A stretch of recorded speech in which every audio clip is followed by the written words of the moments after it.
phone download dangan soi lo ka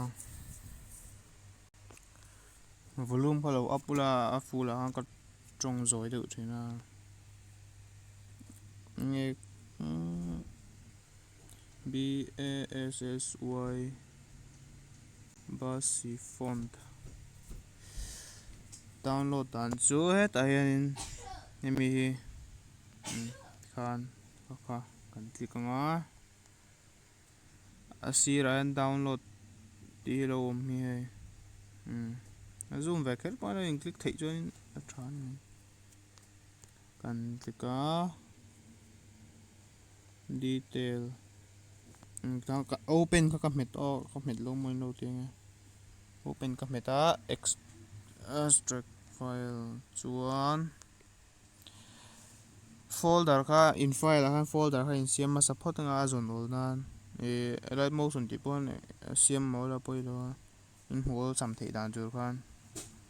epon Alightmotion tu tin ka siama tan ka khung khom trina kan extract ang ti khan ta Alightmotion ang kan lut leang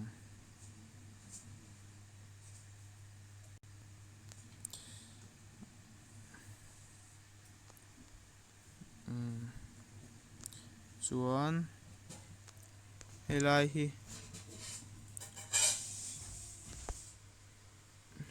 tak hi kan mitang dik thei lo poi lo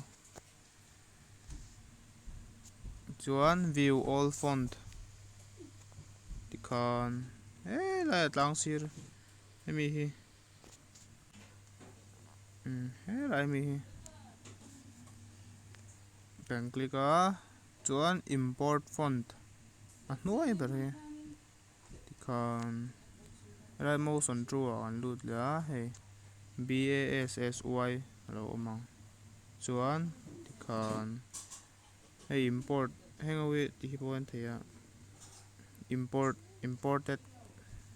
kan hnuai kan enanga hei hela hi om kan a color kan change changa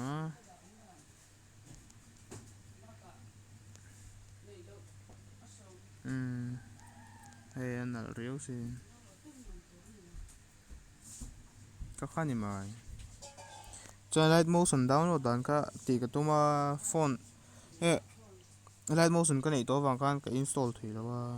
adik nge dik lo ka hre thei lawa midang phone ka ti la khan a thena download thei lo ze box se boi thla ka tu akina ti dang lo ngai to le bye